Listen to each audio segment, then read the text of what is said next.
Hello everyone, welcome to our classes. हम लोगों ने लास्ट लेक्चर में हम लोगों ने माइंड मैप किया था मेंस पर्सपेक्टिव से मॉडरेट के बारे में। आज हम लोग जो माइंड मैप करेंगे बेसिकली वो करेंगे एक्सट्रीमिस्ट फेस के बारे में। इसमें हम सबसे पहले देखेंगे इंट्रो क्या हम लोग कर सकते हैं, इसके बॉडी में क्या क्या लिखा जाएगा और इसके कंक्लूजन में हम लोग क्या क्या कर सकते हैं। ठीक है, चलिए तो स्टार्ट किया जाए भाई। ठीक है, मैंने करीब करीब 8-10 टॉपिक अभी तक शायद लेक्चर बना चुका हूँ मेंस पर्सपेक्टिव से हिस्ट्री का। ठीक है, आप उसे जाके देखें। मैं उसका प्लेलिस्ट में आप उसको जाके देख सकते हैं। प्लेलिस्ट में मैं वहाँ पर सारे वीडियो को एक सिस्टमेटिक वे में है मैं उसको प्रोवाइड कर दूंगा। चलिए बढ़ते हैं आगे। तो देखते हैं माइंड मैप आज का। तो माइंड मैप हमने कल भी किया था, आज भी करेंगे। आज हम करेंगे एक्सट्रीमिस्ट का। इंट्रो में क्या है जी, the extremist phase of the Indian national Congress जो है 1905 से 1919 तक रहता है, has marked by the radical and the assertive approach to the achieving the self rule. Swaraj, it was the departure from the moderate policies of the petition and the negotiation as the extremists believe in the direct action and challenge the British authority. इन्होंने कहा कि जो extremist phase है इसको ये आना चाहिए 1905 से 1919। आप इंट्रो में पक्का लिखिए। वो रेडिकल और एसर्टिव अप्रोच था उनका उनका सेल्फ रूल स्वराज की बात करते थे।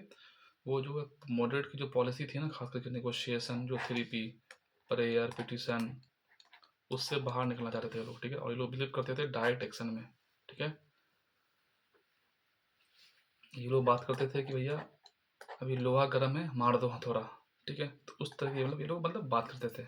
ठीक है, तो इंट्रो हमने कर लिया। ठीक है, अब बैकग्राउंड हम लोग दे सकते हैं बट लेकिन ठीक है, मतलब थोड़ा सा समझिए बैकग्राउंड में क्या है, आखिर एक्सट्रीमिस्ट आया क्यों, उसके पीछे लॉजिक क्या था। उन्होंने disillusion with the moderates, the failure of the moderate leaders to secure the significant consensus through the petition and the resolution underline the need for the more assertive approach.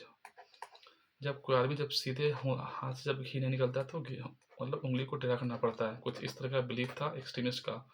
वो कहना चाह रहे थे कि आपका जो मॉडरेट का इतनी अप्रोच है, आप इतना डायरेक्ट इसका खुशामद कर रहे हैं, हम लोग क्या भीख मांग रहे हैं क्या, मतलब उस तरह का मतलब अप्रोच। अगर आपके घर में 4 लोग 5 लोग हैं, अगर आप लोग 2 भाई हैं तो एक भाई मतलब मॉडरेट होगा, एक थोड़ा सा एक्सट्रीमिस्ट होगा। ठीक है, फिर अगर आपके पूरे रिलेशन में देखिएगा कुछ लोग बहुत ज़्यादा मतलब क्या होते हैं, बहुत मतलब नॉर्मल तरह बात करते हैं, ठीक है हो जाएगा। एक नहीं नहीं, अरे कैसे नहीं, तू तेरे को करना पड़ेगा भाई, तू कैसे नहीं करेगा। तो मतलब वही वाला हाल है। ठीक है, एक्सट्रीमिस्ट का वही हाल है भाई कि मतलब तेरे को मतलब करना पड़ेगा, कैसे नहीं करेगा, हम तुमसे ऐसे तो ना मतलब मांग रहे हैं, ये हमारी कंट्री है, हमें चाहिए। ठीक है, तो वो लोग मतलब कि जो डिसइल्यूजनमेंट हो गए थे खास करके मॉडरेट्स से कि मतलब उसके अप्रोच से, और पार्टीशन ऑफ बंगाल हो गया था 1905 में। लॉर्ड कर्जन डिसीजन कर देंगे, पार्टीशन कर देंगे बंगाल को ऑन कॉम्युनल लाइन्स पर।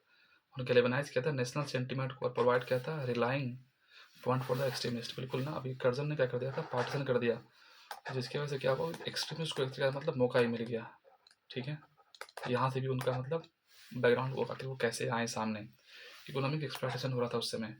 द एक्सप्लॉयटेटिव जो ब्रिटिश पॉलिसीज थी related to the poverty, famine and the train of the wealth further fuel resentment.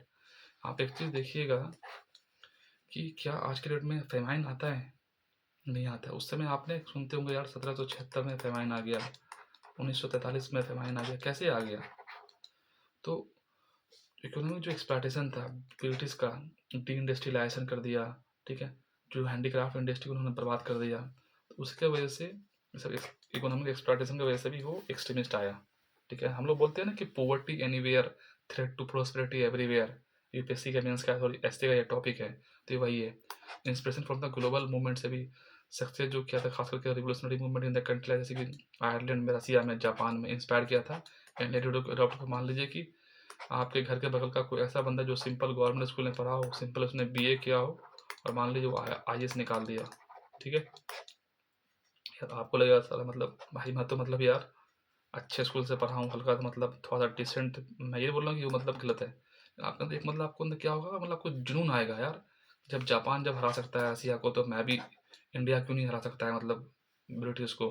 तो इस तरह का मतलब फीलिंग आना चाहिए मतलब। ठीक है, तो आपको हो गया बैकग्राउंड। ठीक है, तो माइंड मैप में हमने देखा भाई क्या क्या देखा, इंट्रो हमने कर लिया है। उसके बाद हमने देखा बैकग्राउंड में, हालांकि बैकग्राउंड आप नहीं भी लिखेंगे तो भी काम चल जाएगा, लेकिन मतलब आपको वहाँ पे क्वेश्चन पे डिपेंड करता है। मुझे पूरा बताना है, इसके लिए आपको बता रहा हूँ बेसिकली, ठीक है।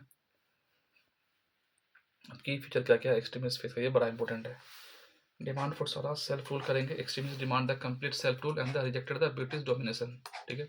मेथड क्या भैया, मतलब भैया हम लोग आपसे भीख नहीं मांग रहे हैं, ठीक है। हमको चाहिए आज़ादी, स्वदेशी, ठीक है। स्वदेशी मतलब कि मूवमेंट करते हैं, प्रमोशन करता है इंडियन मेड गुड्स को और बैकवर्ड करो ब्रिटिश गुड्स को, इन फिरंगी को भगाओ। इस तरीके से मतलब ये लोग मतलब बात करते थे, ठीक है। बायकॉट करो, रिफ्यूजल टू बाय और use the British goods, titles and the services, ठीक है। National education, establishment of the indigenous educational institution के बारे में बात करते थे कि हम लोग ब्रिटिश गुड्स को नहीं खरीदेंगे, जो इंडिजीनियस गुड है उसको प्रमोट करेंगे, नेशनल एजुकेशन खुद को मतलब इस्टेब्लिशमेंट करेंगे। और ये हुआ भी 1906 में होता है। 1920 में आप देखिएगा होता है बहुत सारा विद्यापीठ, बिहार विद्यापीठ, जामिया मिलिया इस्लामिया और भी कई सारे कॉलेजेस। वो लोग मास मोबिलाइजेशन में बिलीव करते थे, involving the people from all section of the society including the student and the womens. आप देखिएगा कि मॉडरेट फेज में हमने देखा था कि जो एलीट सेक्शन ऑफ द जो सोसाइटी के थे वही लोग थे, लेकिन यहाँ पर क्या है, मास मोबिलाइजेशन, ज़्यादा से ज़्यादा लोगों को इकट्ठा करो। इन लोगों का बोलना था कि मान लीजिए ब्रिटिशर अगर 1 लाख है, इंडियन अगर मान लीजिए कि 5 करोड़ है, तो बोलते थे कि 5 करोड़ अपना हाथ भी उठा लेंगे तो 1 लाख जो है ब्रिटिशर भाग जाएंगे यहाँ से। तो इन लोगों की ऐसी बात मतलब बात चलती थी एक्सट्रीमिस्ट लोगों की, ठीक है। यूज ऑफ रिवोल्यूशनरी टैक्टिक्स खास करके इंक्लूडिंग सोसाइटी और आर्म रेजिस्टेंस और सम ग्रुप्स, ठीक है। ये इनका मेथड था।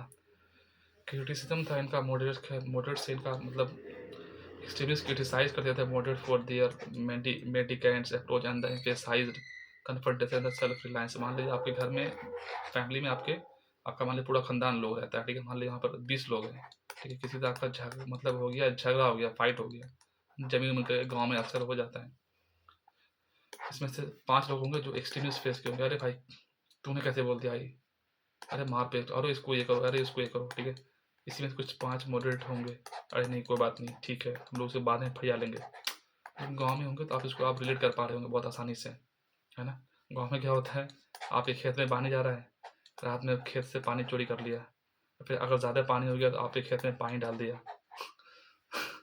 तो ये सब चीज़ें होता है और इसकी वजह से मारपीट होता है। गाँव में गाय बैल को मतलब एक लोग वहाँ से खोल लेता है, लोग लेके भाग जाता है, मतलब कि उस तरह का मतलब चीज़ें होता है। लोग वहाँ पर मतलब यहाँ पर लड़ाई इसी सब चीज़ों का मतलब होता है। मैं हूँ तो मुझे पता है इन सब चीज़ों के बारे में, ठीक है। तो मतलब आपके घर में 5 लोग, भाई कैसे नहीं, मतलब इसको मारो इसको करो, तो उस तरह कुछ एक्सट्रीमिस्ट का वो मतलब था मॉडरेट, अरे नहीं नहीं कोई बात नहीं, बाद में बोल लेते हैं, आराम से बात करते हैं, है ना। तो ये चीज़ है। तो वैसे ही आप अपने फैमिली को मान कंसिडर करिए, ठीक है। प्रोमिनेंट लीडर कौन कौन से हैं, ये तो बहुत अच्छी बात है। लाल बाल पाल हम लोग बहुत बचपन से पढ़ते आ रहे हैं। बाल गंगाधर तिलक है popularise slogan Swaraj is my birth right and I shall have it. Use किया थे festival like the Ganpati festival 1893 में और शिवाजी फेस्टिवल 1895 में, ताकि नेशनलिज्म की एक फीलिंग आए, ठीक है। लाला लाजपत राय, इनको लायन ऑफ पंजाब भी कहा जाता था, emphasise the self reliance and direct action की बात करते थे। ये भी Bipin Chandra Pal advocated the revolutionary method and was the vocal creator of the British policy, ठीक है। अरविंदो घोष प्रमोटेड करते थे मिलिटेंस नेशनलिज्म को और स्पिरिचुअल फिलोसफी और इंस्पायर करते थे यूथ को, ठीक है। सब नाम को आपको डालना है। इंपोर्टेंट इवेंट क्या हुआ, पार्टीशन ऑफ बंगाल 1905 में, and Swadeshi and backward movement gain the momentum as a reaction to the partition. Swadeshi और बैकवर्ड मूवमेंट जो है वो स्टार्ट हुआ था और ये पार्टीशन की वजह से काफ़ी ज़्यादा मतलब ये उभर गया। सूरत स्प्लिट 1907 में हो गया था। Indian national Congress split the moderate and the extremist at the Surat session due to the ideological differences. Swaraj क्या है, रास बिहारी घोष जो है उनको प्रेसिडेंट बना दिया जाता है, जिसकी वजह से ये वाला चीज़ मतलब कंफ्लिक्ट होता है। हालांकि ये 1905 से ये लोग चाह रहे थे कि मतलब मेरा प्रेसिडेंट बने, लेकिन 1905 में तो दादा भाई नौरोजी बन जाते हैं, सॉरी 1906 में, ठीक है। जिसकी वजह से तो उनका ब्रिटिश मतलब जो एक्सट्रीमिस्ट का है उसका नहीं बन पाता है, क्योंकि दादा भाई नौरोजी का जो रिस्पेक्ट तो मतलब दोनों करते हैं, मॉडरेट भी करते थे और एक्सट्रीमिस्ट भी करते थे। उसके बाद उनको grand old man of India बोला जाता है, ठीक है। और formation of the revolutionary society हो गया, जैसे कि Anushilan Samiti, Abhinav Bharat society, emergence of advocating the violent resistance, ठीक है। मॉडल रिफॉर्म आ गया 1909 में, उसने इंट्रोड्यूस कर दिया separate electorate for Muslims. Further उसने डिवाइड कर दिया इंडियन सोसाइटी को, ठीक है। गवर्नमेंट का रिप्रेशन कैसे आया एक्सट्रीमिस्ट के खिलाफ।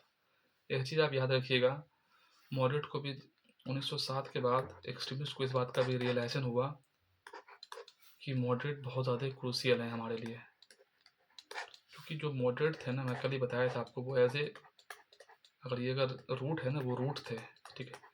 जब तक मॉडरेट थे ना तो एक्सट्रीमिस्ट को कोई लोग हाथ भी नहीं लगा पा रहा था। क्यों? क्योंकि मॉडरेट का जो मेथड है वो मतलब कि संभालने का है, ठीक है। लेकिन जैसे ही जब मॉडरेट को जब हटा दिया ना बीच से, सिर्फ एक्सट्रीमिस्ट करने लगा, तो ब्रिटिशर ने बहुत मतलब फिर उसके बाद एक्सट्रीम हो गया चीज़ें। मतलब तिलक को इम्प्रिजनमेंट कर दिया गया 6 साल के लिए 1908 के बाद, मतलब सिटीजन का केस लगा करके क्रैकडाउन कर दिया एक्सट्रीमिस्ट पर। ब्रिटिश अथॉरिटीज़ ने अरेस्ट कर लिया लीडर्स को, सेंसरशिप न्यूज़पेपर पर लगा दिया, सप्रेस कर दिया रिवोल्यूशनरी एक्टिविटीज़ को, ठीक है। तो ये सब काम किया और फिर उनको एहसास हुआ एक्सट्रीमिस्ट को भी। आप देखिएगा 1916 में फिर क्या हो रहा है, लखनऊ पैक्ट हो रहा है। क्यों हो रहा है? क्योंकि उनको एहसास हो गया कि हमारे लिए मॉडरेट भी बहुत क्रूशियल रोल प्ले करते हैं, ठीक है। ये शांत है इसका मतलब ये नहीं कि मतलब कमज़ोर है, ठीक है। तो अचीवमेंट ऑफ एक्सट्रीमिस्ट क्या है? वो पॉपुलराइज किए स्वराज को, मास मोबिलाइजेशन किए और इकोनॉमिक और कल्चर उन्होंने रिवाइवल किया। डिक्लाइन किया हुआ स्ट्रोथ स्प्लिट हो गया, लैक ऑफ कोऑर्डिनेशन था उनके बीच में, ब्रिटिश डिप्रेशन था। वर्ल्ड वार सेकंड वर्ल्ड के बाद 1934 से 1918 the focus shifted supporting the British war effort and many leaders like the arrested. इसका कंक्लूजन कैसे है? The extremist fair led the foundation for the future movement by the instituting the demand for the Swaraj and self-reliance. It marked the shift from the elite-led nationalism to the mass-based.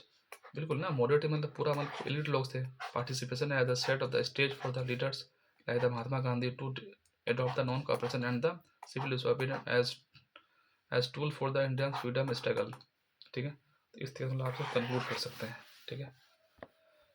तो mind map थोड़ा सा देख लीजिए कैसे कैसे क्या क्या हमने रिकॉल किया। रिकॉलिंग बहुत क्रूशियल पार्ट है। हिस्ट्री को समझना है तो आप अपने अगल बगल चीज़ों को ऑब्जर्व करना स्टार्ट कर दीजिए,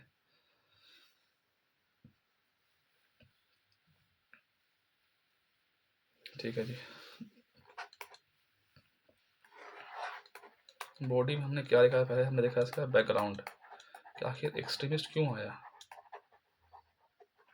क्यों आया भाई। इसका हमने 4 कारण देखा। तो पहला कारण क्या था? एक तो आपको डिसइल्यूजन था किससे? मॉडरेट से, तो उसकी पॉलिसी से वो मतलब खुश नहीं थे, है ना भाई। दूसरा क्या था? पार्टीशन ऑफ बंगाल हो गया था 1905 में, ठीक है, जिसके से उसको मिला एक चांस मिला। इकोनॉमिक एक्सप्लॉयटेशन हुआ। क्या हुआ था? इकोनॉमिक एक्सप्लॉयटेशन हुआ था, इकोनॉमिक एक्सप्लॉयटेशन हुआ, ठीक है। और चौथा पॉइंट क्या था जी? Inspiration from the global movement, ठीक है, वही वाला जो आपको एग्जांपल दिया, इंस्पिरेशन फ्रॉम ग्लोबल मूवमेंट, ठीक है। ये 4 हो गया। देखो ये आपको बैकग्राउंड हो गया। अब आ जाइए आपको इसमें, ठीक है जी। अब की फीचर क्या क्या था? अब की फीचर लिखना है बॉडी में। बॉडी में इसका की फीचर क्या है? एक्सट्रीमिस्ट का की फीचर क्या होगा वो आप सोचिए, थोड़ा सा सोच के भी आप लिख सकते हैं। तो आप इसको यहाँ से आप रिकॉल करिए, ज़्यादा बेटर चीज़ है। इनका क्या था? डिमांड ऑफ स्वराज था। क्या था इनका की फीचर में? क्या था कि हमको स्वराज चाहिए, किसी भी हाल में चाहिए स्वराज। और क्या चाहिए भाई इनको? स्वराज चाहिए। और क्या चाहिए भाई? स्वराज के अलावा और क्या चाहिए इनको? ठीक है, स्वराज हो गया, डिमांड फॉर स्वराज हो गया। मेथड ऑफ प्रोटेस्ट में क्या था? अब आ जाइए इसमें पॉइंट आ जाइए, मेथड ऑफ प्रोटेस्ट।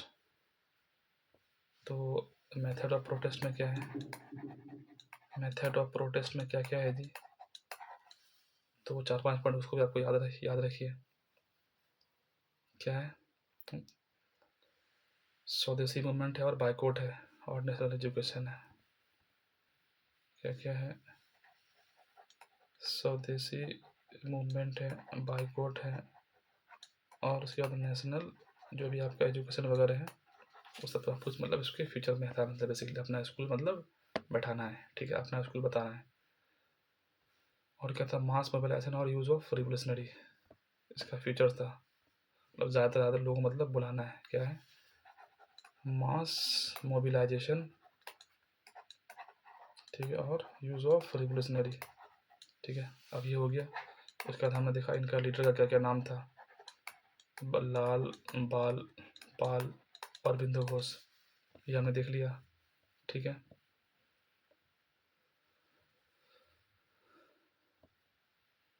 और ये मतलब सॉरी उससे पहले क्या था, क्रिटिसिज्म था। ठीक है, उसके बाद लाल बाल पाल हो गया, हमने देख लिया इसको। और क्या था जी, इम्पोर्टेंट इवेंट, वही आपको लिखना पड़ेगा, इम्पोर्टेंट इवेंट क्या क्या हुआ मतलब, तो ये भी आपको बॉडी में ही आएगा मतलब बेसिकली, है ना। इम्पोर्टेंट इवेंट क्या क्या हुआ, सॉरी हाँ, इम्पोर्टेंट इवेंट इसी बॉडी में आप आएगा कि इम्पोर्टेंट इवेंट क्या क्या हुआ। ठीक है, वो सब आपको फिर से आप एक दफ़ा रिकॉल करिए उसको, आप उसको दोबारा एक दफ़ा लिखिए उसको। ठीक है ना, क्या क्या इम्पोर्टेंट इवेंट हुआ, जैसे कि पार्टीशन ऑफ बंगाल हुआ, सूरत स्प्लिट हुआ, फॉर्मेशन ऑफ रिवोल्यूशनरी हुआ, मॉडल रिफॉर्म हुआ, उसके बाद गवर्नमेंट रिप्रेजेंट कैसे किया, तिलक को इम्प्रिजनमेंट कर दिया गया, ब्रेकडाउन हुआ एक्सट्रीमिस्ट को, अचीवमेंट क्या क्या हुआ, पॉपुलराइजेशन किया स्वराज को, मास मोबिलाइजेशन किया, इकोनॉमिक कल्चर को रिवाइव किया, डिक्लाइन किया हुआ, सूरत स्प्लिट हुआ, लैक ऑफ कोऑर्डिनेशन था, ब्रिटिश रिप्रेशन था, वर्ल्ड वार से वार में फोकस हो गया। उसके बाद कंक्लूजन। फिर से एक दफ़ा आप इसको, अभी जब लेक्चर खत्म हो जाए एक दफ़ा आप इसको कॉपी लीजिए माइंड में, फिर से एक दफ़ा आप इसको रिकॉल करिए। Recalling is the key to success, right way में। ठीक है, चलिए दोस्तों आज के लिए इतना ही है, बाकी मिलते हैं नेक्स्ट वीडियो में। Okay, take care, bye bye, good night.